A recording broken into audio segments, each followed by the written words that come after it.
እርግዝናዋን ለመደበቅ ሆዷን በጠንካራ ቀበቶ ታስረዋለች። ነገር ግን ልጁ ሲወለድ እጅግ አስደንጋጭ ነገር ተፈጠረ። በቤተሰብ ክብርና በውስጥሽ ባለ ሕይወት መካከል ምርጫ ቢሰጥሽ ምን ታደርጊያለሽ? ላሪሳ ለወራት ያህል እርግዝናዋን ለመደበቅ ሆዷን አጥብቃ በማሰር በስነ ልቦናና በአካል እስር ቤት ውስጥ ትኖር ነበረ። ምስጢሯን እስከ መጨረሻው መደበቅም የምትችል መስሏት ነበር። ነገር ግን ተፈጥሮ ሌላ እቅድ ነበራት። በምጥ ህመም ስትያዝ ልታሳዝናቸው ከፈራቻቸው ወላጆቿ ጋር ለመጋፈጥ ተገደደች። ነገር ግን ትልቁ ድንጋጤ እርግዝናዋ መታወቁ ሳይሆን ልጁን ለማዋለድ የመጣው ወጣት ዶክተር ማንነት ነበረ። ላሪሳ ከወላጆቿ ጋር ምሳ እየበላች ሳለ ሆዷ ላይ ድንገተኛና ብርቱ ህመም ተሰማት። ህመሙ በጣም ኃይለኛ ከመሆኑ የተነሳ በእጇ የያዘችውን ሹካ ሳህን ላይ ጣለችው።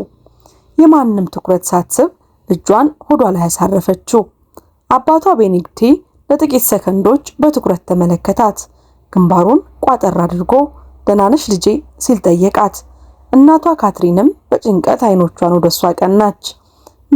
ምንም አይደለም፣ ትንሽ ምቾት ማጣት ነው ስትል ላሪሳ በፍጥነት መለሰችላቸው። በተቻላት መጠን ድምጿ እንዳይለዋወጥ ብትሞክርም ህመሙ ግን እየጨመረ መጣ። መደበቅ ስላልቻለች በድንገት ከጠረጴዛው ተነስታ ይቅርታ ጠይቃ ወደ መታጠቢያ ቤት ሮጠች። እንደገባችም በሩን ቆልፋ ትንፋሿ እስኪቆራረጥ ድረስ በሩን ተደገፈችው። አይኖቿ ፈጠጡ፣ ልቧም በከፍተኛ ሁኔታ ይመታ ጀመረ። ወጣቷ ልጅ ለህመሟ ምክንያት የሆነው ነገር ለማየት ሸሚዟን በፍጥነት ገለጠችው። ሆዷ ላይ በጥብቅ የታሰረ እንደ ኮርሴት ያለ ኃይለኛ ቀበቶ ታየ። ከወትሮ በበለጠ የጠበቁትን ቁልፎች ለመፍታት እጇ እየተንቀጠቀጡ ታገለችው። ቀበቶ ሲላላ ለ7 ወራት ያደገውና ጎልቶ የወጣው ሆዷ ታየ። ልክ ከእስር ቤት እንዳመለጠ ሰው ረጅም ከባድ እፎይታ ትንፋሽ ተነፈሰች። ሆዷን እየዳበሰችም የልጇን እንቅስቃሴ ተሰማት። ይህ ንክኪ የእፎይታና የጥፋተኝነት ስሜት እንቀላቀለባት። በመስታወት ራሷን እያየች በሹክሹክታ እንደጠበቀሽ አውቃለሁ፣ በጣም አጣብቄሻለሁ። ጥቂት ሳምንታት ብቻ ነው የቀሩን፣ ቃል ገባልሻለሁ። ሁሉም ነገር ደህና ይሆናል አለች። ያለ ቀበቶ የሚገኘውን ይህንን እፎይታ እያጣጣመች እዚያው ለጥቂት ደቂቃዎች ቆየች። በሚገርም ፍርሃት ውስጥ ብትሆንም በውስጧ ላለው ህይወት ፍቅር ከመሰማት ወደ ኋላ አላለችም። ነገር ግን በሩ ሲንኳኳ ያገኘችው ሰላም ተቋረጠ። ላሪሳ ደህና ነሽ የሚል የእናቷ የካትሪን ድምጽ ተሰማ። እየመጣሁ ነው መጣሁ ማዬ ስትል መለሰች። ካትሪን ግን በጭንቀት ድምጽ እርግጠኛ ነሽ ልጄ? በጣም ቆየሽ እኮ ልግባልሽ እንዴ አለቻት። ላሪሳ በጣም ደነገጠች። መታጠቢያ ገንዳው ላይ ያለውን ቀበቶ አየችውና በጥድፊያ መልሳ ማሰር ጀመረች። ቀበቶውን በሳበች ቁጥር የሚሰማት ስቃይ እንደ ማሰቃያ መሳሪያ ነበረ። የመጨረሻውን ቁልፍ ለማሰር ስትታገል እንባ ከዓይኖቿ ላይ ፈሰሱ። በመጨረሻም ስትጨርስ ሆዷ በጣም ተጨምቆ ለመተንፈስ እንኳን አልቻለችም ነበረ። እማዬ እየመጣሁ ነው ብላ ሆዷን ይበልጥ ለመደበቅ ጃኬቷን ደረበች። ከዚያም ረጅም ትንፋሽ ወስዳ ምንም እንዳልተፈጠረ በማስመሰል በሩን ከፈተችው። ካትሪን እና ቤኔግዴት በጭንቀት ተመለከቷት። እናቷ ልታቅፋት ስትጠጋ ላሪሳ ግን ራሷን ሸሸት አደረገች። ትንሽ ምቾት ማጣት ተሰምቶኝ ነበረ፣ አሁን ግን ደህና ነኝ አለች በግድ እየሳቀች። ቤኔግዴት እጆቹን አጣምሮ ልጁን በትኩረት እያየ እንዲህ አላት። ላሪሳ ልጄ፣ ላለፉት ወራት እንግዳ እየሆንሽብን ነው። ሁሌም ያልተመቸሽ ትመስያለሽ። በእውነት ደህና ነሽ ግን? ካትሪናም ቀጠለች። አሁን ልጄ፣ አለባበስሽም ቢሆን በዚህ ሙቀት ውስጥ እንኳን ሁልጊዜ ሰፋፊ ጃኬቶችን ትለብሻለሽ። የሆነ ነገር እየደበቅሽ ነው? ላሪሳ ሆዷ ተረበሸ። እውነት ለመናገር ብታስብም የወላጆቿ የቅሬታ ፊት በዓይነ ህሊናዋ ተሳለባት። እንዴት ትንገራቸው? ስለዚህ እንባዋን ዋጥ አድርጋ መለሰችው። እማዬ፣ የኮሌጅ ጫና ስለበዛብኝ ነው። ትምህርቶቹ በጣም ከባድ ስለሆኑ አሁን ትኩረቴ እሱ ላይ ብቻ ነው። በትክክል ለመልበስ እንኳን ጊዜ የለኝም። ግን ደህና ነኝ፣ አታስቡ። እመኑኝ፣ መጨነቅ አያስፈልጋችሁም። ይህ ጊዜ በቅርቡ ያልፋል አለች ላሪሳ። ሆዷ እንዳይታወቅ ሰውነቷን በተቻለ መጠን በማራቅ ወላጆቿን በፍጥነት አቀፈቻቸው። ከዚያም ወደ ጠረጴዛዋ ተመልሳ ምግቧን በዝምታ ጨረሰች። ለፈተና ለማጥናት ወደ ጓደኛዋ ትርኒ ቤት መሄድ እንዳለባት ተናግራ ወጣች። ላሪሳ እንደወጣችም ቤኔክዴት ወደ ባለቤቱ ዞሮ ካትሪን የሆነ ችግር እንዳለ ይሰማኛል፣ ግን ላሪሳ በፍጹም አትዋሸንም ሲል ለራሷ አንሾካሾከ። ትሪንቲ ቤት እንደደረሰች ላሪሳ በቀጥታ ወደ ጓደኛዋ መኝታ ክፍል አመራች። በሩን እንደዘጋችው የታጠበች መስል በከፍተኛ ትንፋሽ ያንን ቀበቶ በፍጥነት አውልቃ ጣለች። ይህንን መልበስ የማይቻል ስቃይ ነው ስትልም አማረረች። በየቀኑ እየባሰባት ነው። ሕፃኑ እያደገ ስለሆነ ሆዴ ሊፈነዳ እንደሆነ ይሰማኛል ስትል ለጓደኛዋ ትሪንቲ ነገረቻት። ትሪንቲም በነፍሰ ጡሯ ጓደኛዋ አጠገብ ተቀምጣ ጓደኛዬ ይህንን እብደት ማቆም አለብሽ፣ ራስሽንም ሆነ ሕፃኑን ልትጎጂ ትችያለሽ አለቻት። ላሪሳ በብስጭት ራሷን ነቀነቀች። ተነስታ ክፍሉ ውስጥ እየተመላለሰች እንባዋን ለመቆጣጠርም እየታገለች እንዲህ አለች። አልችልም ትሪንቲ፣ ወላጆቼን እንዲህ ማሳዘን አልችልም። ሲንግል ማም ሆኜ ልጄን ማሳደግ አልችልም። ቤተሰቦቼን ይሄን ከሰሙ ከቤት ያባረሩኛል። ትሪንቲ እጆቿን ይዛ ለማረጋጋት እየሞከረች ላሪሳ ወላጆችሽ ይወዱሻል፣ ይረዱሻልም። የከፋ ነገር ሳይፈጠር በፊት ልትነግሪያቸው ይገባል አለቻት። ላሪሳ ግን አይኖቿ በእንባ ተሞልተው ሆዷን እያየች እስኪወለድ ድረስ መታገስ ብቻ ነው ያለብኝ አለች። ላሪሳ እርግዝናዋን መደበቋን ከቀጠለች ምን ሊፈጠር እንደሚችል በማሰብ ትሪንቲ በጣም ፈራች። በጣም ላሪሳ በትንሽ ጊዜ ውስጥ ሕይወቷ ምን ያህል እንደተለወጠ ማሰብ ጀመረች። ከ1 ዓመት በፊት ሁሉም ነገር ፍጹም የተስተካከለ ነበረ። በሀገሪቱ ካሉ ታዋቂ ዩኒቨርሲቲዎች አንዱ ውስጥ በኮምፒውተር ኢንጂነሪንግ ትማር ነበረ። በዚያም አሌክሳንደር ከሚባል ወጣት ጋር ፍቅር ላይ ነበረች። ላሪሳ ለወላጆቿ ኩራት ነበረች። ጎበዝና ታታሪ፣ ብሩህ ተስፋ ያላት። ነገር ግን ደስታዋ ብዙም አልቆየም። አሌክሳንደር ሌላ ግንኙነት እንዳለው ሲያታልላት እንደነበር ስታውቅ ዓለሟ ሁሉ ተናወጠባት። ውርደትና የልብ ስብራት ተሰማት። ያንን ክህደት ለመርሳት ስትል በዩኒቨርሲቲ በተዘጋጀ ጭንብል የማድረግ የጭፈራ ድግስ ወይም ማስክ ፓርቲ ላይ ለመገኘት ወሰነች። በዚያ ምሽት ግን ነገሮች ሁሉ ከቁጥጥር ውጭ ሆኑ። የአልኮል መጠጥና የተሰማት ተስፋ የመቁረጥ ፈጽሞ አደርገዋለሁ ብላ ያላሰበችውን ነገር እንድታደርግ ክፉ ሐሳብ መራት። በደንብ ከማታውቀው ሰው ጋር ግንኙነት ፈጸመች። ሁለቱም ጭንብል አድርገው ስለነበረ ፊታቸውን ሙሉ በሙሉ መተዋወቅ፣ መተያየት አልቻሉም። ሆኖም ግን በዚያ ስሜታዊ ሁከት ውስጥ ላሪሳ ከዛ እንግዳ ሰው ጋራ ግንኙነት ፈጸመች። በማግስቱ ጠዋት ግን እውነታው እንደ ከባድ ሸክም ተጫናት። የጥፋተኝነት ስሜትና እረፍት አልባ የሌለው ሀፍረት ወረራት። ልትረሳው የምትፈልገው ያንን ምሽት እያሰበች ቀናቶች አለፉ። ጓደኛዋ ትሪንቲ ከጉዞ ስትመለስ ላሪሳ ሁሉንም የተፈጠረውን ነገር ነገረቻት። ትሪንቲ ሁልጊዜም ምክንያታዊ የሆነች በምክንያት የምታስብ በመሆኗ ምርመራ እንድታደርግ መከረቻት። ላሪሳም ጓደኛዋን ሰምታ ምርመራ ስታደርግ ነፍሰ ጡር መሆኗን አወቀች። ላሪሳ ከጓደኛዋ አቅፍ ወጥታ አልጋው ላይ ተቀመጠች። ትሪንቲም የልጁን አባት መፈለግሽን አቆምሽ ስትል ጠየቀቻት። ላሪሳ በረጅሙ ተንፍሳ መለሰች።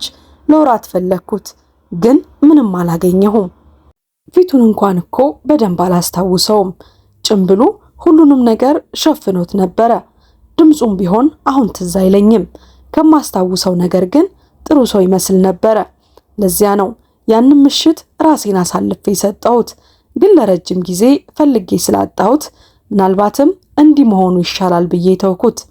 ትሪንቲን በጉጉትና በጭንቀት አሌክሳንደር ስትል ጠየቀቻት።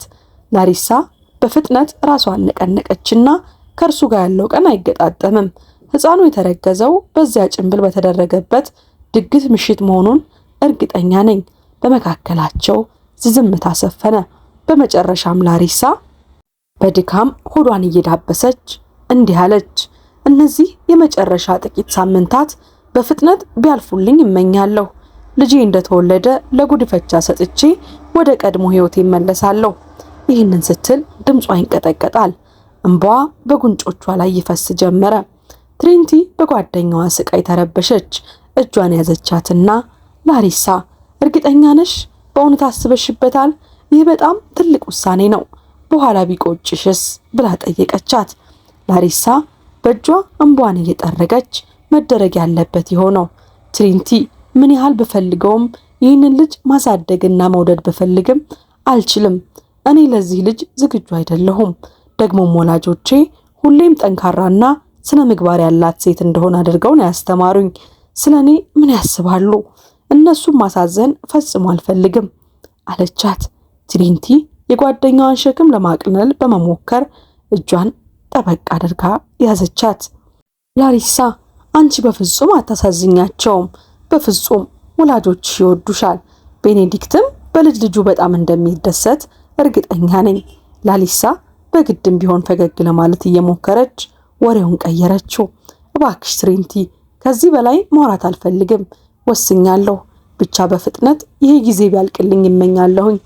ከጥቂት ሰዓታት በኋላ ላሪሳ ወደ ቤቷ ተመለሰች። አሁንም ያንን መታገስ የማትችለውን ቀበቶ የማሰር ስቃይ መጠበቅ ነበረባት።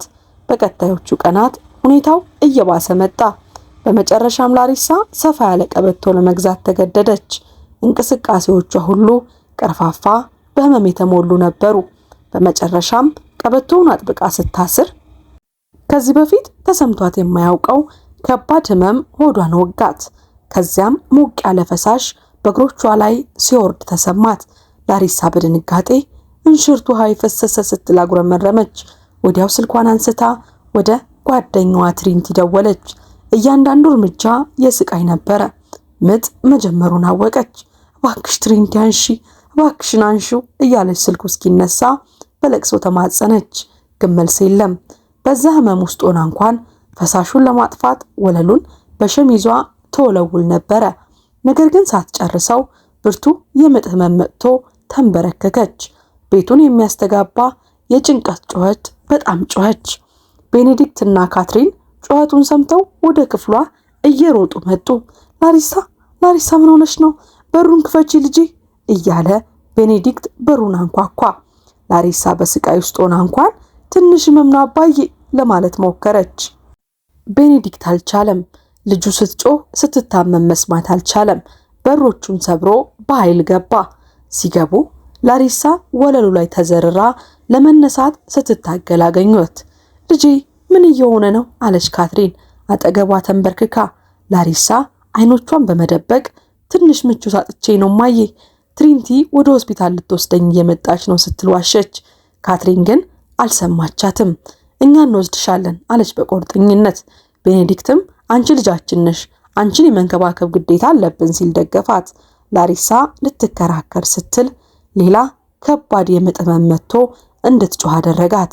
አሁን ማምለጫ እንደሌለ አወቀች። አሁንም ያንን ቀበቶ አጥብቃ አስራለች። አሁንም በዚህ ሁኔታ ውስጥ ሆና ሆዷን ለመደበቅ እየሞከረች ወደ መኪናው ገባች። ወደ ሆስፒታል እየሄዱ ሳለ ስልኳ ጠራ። ትሪንቲ ነበረች። ላሪሳ በጣም ይቅርታ ጓደኛዬ፣ ስልኬ ጠፍቶ ነበረ፣ ምን ተፈጠረ አለቻት። ላሪሳ በህመም እየተንቀጠቀጠች ትሪንቲ ከቤትሽ አቅራቢያ ወዳለ ሆስፒታል ሂጂ፣ እኛም ወደዚያ እየመጣን ነው አለቻት።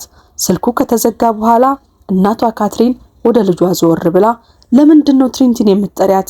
እኛ እኮ እዚህ አለን ልጄ፣ እኛ ወላጆችሽ ነን፣ እንንከባከብሻለን አለቻት።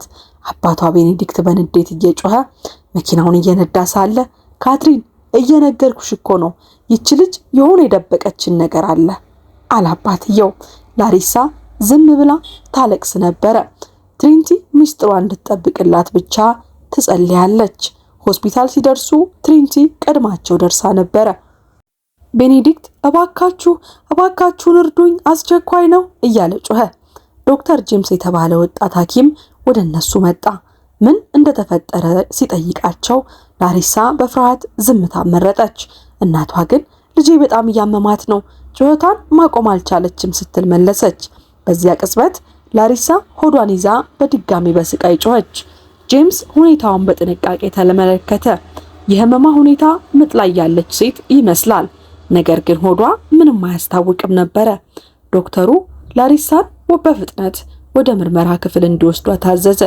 ካትሪን አብራ ልትገባ ስትል ላሪሳ በለቅሶ እባካችሁ ትሪንቲ ብቻ አብራይ ትግባ ስትል ጠየቀች። ወላጆቿ ተገረሙ። ቤኔዲክትም ጥርጣሬው መደበቅ ስላልቻለ የሆነ ነገር እየደበቅሽን እንደሆነ አውቃለሁ፣ ብቻ ንገሪን ልጄ፣ እኛ ልንረዳሽ እንፈልጋለን አላት። ላሪሳ ምንም አልመለሰችም። እንባዋ ግን እውነቱን እየተናገረ ነበረ። ዶክተር ጄምስ የላሪሳን ስሜት አይቶ ለአሁኑ ውሳኔዋን እናክብር፣ ልክ እንደጨረስኩ መረጃ ሰጣችኋለሁ ብሎ ወላጆቿን ውጭ አስቀራቸው። በምርመራ ክፍሉ ውስጥ ላሪሳ ለወራት የደበቀችውን እውነት ለመጋፈጥ ተዘጋጀች። ዶክተሩ አንዳንድ ምርመራዎችን እናድርግ፣ አልጋው ላይ ተኛ አላት። ላሪሳ ልትመለስ ስትል መተንፈስ አቃታት፣ ደረቷ ተወጠረ። ጄምስ ሊረዳት ሲጠጋ ትሪንቲ ቀድማ የላሪሳን ሸሚዝ ገለጠችው። ዶክተር ጄምስ ያንን ቀበቶ ሲመለከት ለጥቂት ሰከንዶች ደንግጦ ቀረ። ትሪንቲ ቀበቶውን ስትፈታው ለ8 ወራት ተደብቆ የነበረው ትልቅ ሆድ ብቅ አለ። የዶክተሩ ፊት ከድንጋጤ የተነሳ ተለዋወጠ። ላሪሳ አንቺ ነፍሰ ጡር ነሽ ሲል ባለማመን ጠየቀ። አምላኬ ሆይ ለምንድን ነው ይሄን የምትለብሽው? አንቺንም ሕፃኑሽንም እኮ ይጎዳል። ስንት ወርሽ ነው? ላሪሳ ልትመልስ ብትሞክርም ድምጿ መውጣት አልቻለም። እባክህ ዶክተር ለወላጆቼ ብቻ አትንገር ስትል ተማጸነች። ነገር ግን ከፊት ካሉ ህመሞች ሁሉ የከፋው ምጥ መጣ። ልጁ እየመጣ ነው ስትል በስቃይ ጮኸች። ትሪንቲ ዶክተር 8 ወሯ ነው፣ ልጁ ሊወለድ ነው አለች። ከውጭ ሆኖ የልጁን ጩኸት የሰማው ቤኔዲክት ከዚህ በላይ ዝም ብዬ መቀመጥ አልችልም፣ የሆነ ከባድ ነገር አለ ብሎ ወደ ምርመራ ክፍሉ አመራ። ካትሪንም ተከተለችው። ጥበቃዎቹ ሊያስቆማቸው ቢሞክሩም በሩን በኃይል ከፍተውት ገቡ። ያዩት ነገር ማመን አቃታቸው። ላሪሳ ትልቅ ሆዷ በግልጽ እየታየ አልጋው ላይ ተኝታለች። ላሪሳ ልጄ አንቺ ነሽ? ነፍሰ ጡር ነሽ? አለ ቤኔዲክት በድንጋጤ። እንዴት አላስተዋልንም? ላሪሳ በዘቃይ ውስጥ ሆና ልትመልስ አልቻለችም። እንባዋ ብቻ ዝም ብሎ ይፈስ ነበረ። ምስጢሯ አሁን በይፋ ታውቋል። ትሪንቲ ምንም መደበቅ እንደማይቻል ስላወቀች አንገቷን ደፋች። ይህ ብቻውን ለቤኔዲክትና ለካትሪን ሁሉንም ነገር ለመረዳት በቂ ነበረ። የቤኔዲክት አይኖች ወለሉ ላይ ወዳለው ቀበቶ አረፉ። በማመንታት ራሱን ነቀነቀ። ለካ ይህንን ነበር የምትደብቂው፣ ይህንን ሁሉ ጊዜ ነፍሰ ጡር ነበርሽ አለ። ካትሪንም በድንጋጤና በሚንቀጠቀጥ ድምፅ የልጁ አባት ማን ነው ላሪሳ ስትል ጠየቀች። ማንም ሰው መልስ ከመስጠቱ በፊት ዶክተር ጄምስ ጣልቃ በመግባት ሁላችሁንም ይቅርታ፣ አሁን ትኩረታችን ሕፃኑ በሰላም እንዲወለድ ለማድረግ ላይ መሆን አለበት አለ። ወዲያው የአስቸኳይ ጊዜ ቁልፍን በመጫን ረዳቶቹን ጠራ። ወደ ላሪሳ ዞሮም ወደ ማዋለጃ ክፍል ለመውሰድ ጊዜ የለንም፣ ሕፃኑ አሁን እዚሁ መወለድ አለበት አላት። ረዳት ነርሷም አስፈላጊውን መሳሪያ ሁሉ ይዛ መጣች። ጄምስ ወደ ላሪሳ ጆሮ ጠጋ ብሎ ላሪሳ ተረጅኝ አላት። ህመሙ ለጥቂት ጊዜ ጋብ ሲልላት ላሪሳ የዶክተሩን አይን አየች። ድምፁን የሆነ ቦታ የምታውቀው መሰላት። ነገር ግን ሌላ ብርቱ ምጥ መጥቶ ወደ እውነታው መለሳት። ያላትን ጥንካሬ ሁሉ አሰባሰበች፣ ጣረች። ከዚያም ክፍሉ በታላቅ ለቅሶ ተሞላ። የህፃን ድምፅ ተሰማ። ጄምስ ትንሹ ጨቅላ በእጁ ይዞ ለመጀመሪያ ጊዜ በሙያው ህፃን በማዋለዱ ትልቅ ስሜት ተሰማው። ላሪሳ ይሄው ልጅሽ አላት በፈገግታ። ላሪሳ ልጇን ስታየው ከፍርሃትና ከጥፋተኝነት በላይ የሆነ ስሜት ወረራት። አምላኬ ሆይ እንዴት ያምራል ስትል በሹክሹክታ ተናገረች። ጄምስ ግን በፍጥነት መንቀሳቀስ እንዳለበት ያውቃል። ወደ ህፃናት ከፍተኛ እንክብካቤ ክፍል አይሲዩ መውሰድ አለብኝ ሲል አስረዳ። ያለ ቀኑ ነው የተወለደው፣ ደግሞም ያቀበቶ ጉዳት አድርሶ እንደሆነ ለማወቅ ምርመራ ማድረግ አለብን አላት። ላሪሳ በጸጸት ደንገጠች፣ ተንገበገበች። ጄምስ ግን አይዞሽ ጠንካራ ነው፣ ደህና እንዲሆን ደግሞ የምንችለውን ሁሉ እናደርጋለን ብሎ ህፃኑን ይዞ ከክፍሉ ወጣ። ነገር ግን በኮሪዶሩ ላይ እየተረማመደ ሳለ አንድ እንግዳ ስሜት ወረረው። ጄምስና ነርሷ ህፃኑን እያጸዳዱት ሳለ ጄምስ በድንጋጤ ቆመ። ቆይ አለ። ህፃኑ ትንሽ እግሩ ላይ ሲመለከት በእግሩ መዳፍ ላይ የጨረቃ ቅርጽ ያለው የልደት ምልክት በርዝ ማርክ አየ። የጄምስ ልብ በከፍተኛ ሁኔታ መምታት ጀመረ። ያ ምልክት ተራ ምልክት አልነበረም። በቤተሰባቸው ውስጥ ለትውልድ የሚተላለፍ እናም በሱ እግር ላይ ያለ ተመሳሳይ ምልክት ነበረ። አይምሮ ወደ 8 ወር በፊት ተመለሰ። ያ ጭምብል የተደረገበት የኮሌጅ ድግስ። ያቺ ሚስጥራዊ ሴት ጭምብል አድርገው ስለነበረ ፊቷን ባያውቀውም በመካከላቸው የነበረው ግንኙነት ግን ልዩ ነበረ። አሁን ግን ልጁ ከነ ምልክቱ እጁ ላይ ነው፣ ታቅፎታል። በምርመራ ክፍሉ ውስጥ ላሪሳ ከወላጆቿና ከጓደኛዋ ተርቲና ጋር ሆና ታለቅስ ነበረ። አውቃለሁ፣ አሳዝኛቸዋለሁ አለች። የደበቅኳችሁ ስለፈራሁ ነው። እንዳጠሉኝና ከቤት እንዳታባርሩ ይፈርቼ ነው። ስህተት እንደሰራሁም አውቃለሁ። አባዬ ግን እኔ ሁልጊዜም እንደ ሁልጊዜው ያችሁ ልጃችሁ ነኝ። እንደዛ እንድትወዱኝ እንድታዩኝ እፈልጋለሁ አለች። ካትሪን ልጇን አቀፈቻት። አሳዝኛችኋለሁ አትበይ ልጄ፣ አንቺ ሁልጊዜም ልጃችን ነሽ። ካትሪን ልጇን እያባበለች ከእንግዲህ በኋላ ማንኛውንም ሸክም ብቻሽን አትሸከሚም። ይህ ሕፃን ገና ሳይወለድ ጀምሮ በእኛ የተወደደ ነው አለቻት። ላሪሳ እያለቀሰች ተንበረከከች። አምላኬ ሆይ ልጄ ብቻ ደህና ይሆንልኝ ስትል ጸለየች። በዚያ ቅጽበት ዶክተር ጄምስ የምርመራ ውጤቱን ይዞ ወደ ክፍሉ ገባ። አይኖቹ ላሪሳ ላይ ተተክለዋል። ፊቱ ላይም ከፍተኛ ስሜት ይነበብ ነበረ። ሕፃኑ ደህና ነው ሲል ጄምስ ጀመረ። ያለቀኑ ቢወለድም ጠንካራና ጤናማ ወንድ ልጅ ነው። በክፍሉ ውስጥ የነበሩ ሁሉም ሰው የእፎይታ ትንፋሽ ተነፈሱ። ከዛም ጄምስ ለጥቂት ጊዜ አመነታና ላሪሳ ለብቻሽ ላናግርሽ ፈልጋለሁኝ አላት። ሁሉም ክፍሉን ለቀው ወጡ። በሩ እንደተዘጋ ጄምስ በረጅሙ ተነፈሰና ላሪሳ አንድ ነገር ልነግርሽ ፈልጋለሁ። አንቺ እኔ የማስባት ሴት መሆንሽን ማረጋገጥ አለብኝ። መጀመሪያ ግን ይህንን እይ ብሎ ከኪሱ አንድ ጭምብል አወጣ። ጭምብሉ ፊቱ ላይ ሲያደርገው ላሪሳ በጣም ደነገጠች። አወቀችው። ሊሆን አይችልም፣ አንተ ነህ አለች አፏን በእጇ ይዛ። ጄምስ በእንባ የታጠበ አይኖቹን እያየ እኔ ማመን አቅቶኝ ነበር ላሪሳ፣ ግን አንቺው ነሽ። ለወራት የፈለኳት ያቺ ሴት አንቺ ነሽ አላት። ላሪሳ ስቅስቅ ብላ እያለቀሰች እኔም ፈልግህ ነበረ፣ ግን ላገኝህ አልቻልኩም፣ በድንገት ጠፋ ስትል ተናዘዘች። ጄምስም እጣ ፈንታ ነው መልሶ ያገናኘን አላት። ላሪሳ ግራ ስትጋባ ጄምስ ጫማውን አውልቆ እግሩን አሳያት። በእግሩ መዳፍ ላይ ያለ ያ የጨረቃ ቅርጽ ያለው ምልክት ነበረ። ልጁም እንደኔ ምልክት አለው ሲል አስረዳት። ይህ ምልክት በቤተሰባችን የሚወረስ ነው። የልጅሽ አባት እኔ ነኝ አላት። ላሪሳ በድንጋጤ በእፎይታና በደስታ ስሜት ተዋጠች። ከደቂቃዎች በኋላ ያለ ምንም ጭምብል በግልጽ ማውራት ጀመሩ። ላሪሳ ስለ ፍርሃቷ፣ ስለ እርግዝናዋን ስለደበቀችበት ምክንያትና ስለ ብቸኛ እናት መሆን ጭንቀቷ ሁሉንም ነገረችው። ጄምስም እጇን እንደያዘ አሁን እዚህ አለሁኝ፣ ከእንግዲህ ብቸኛ እናት አትሆኝም፣ ልጃችንን አብረን እናሳድጋለን አላት። በጋራ ለልጃቸውም ክርስቲያን የሚል ስም አወጡለት። ወላጆቿና ጓደኛዋ ወደ ክፍል ሲመለሱ ላሪሳና ጄምስ እጅ ለእጅ ተያይዘው አገኟቸው። ጄምስ ስለ ጭምብሉ ድግስና በመካከላቸው ስለነበረው ግንኙነት ሁሉንም አስረዳቸው።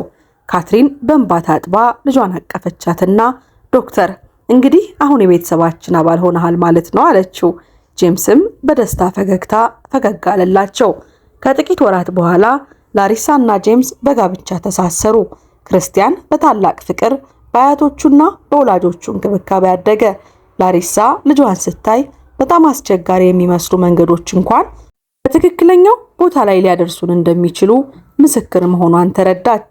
ውድ የሀበናብ ክሮኒክልስ ቤተሰቦቻችን ለዛሬ ያዘጋጀንላችሁ ፕሮግራም ይህንን ይመስል ነበረ።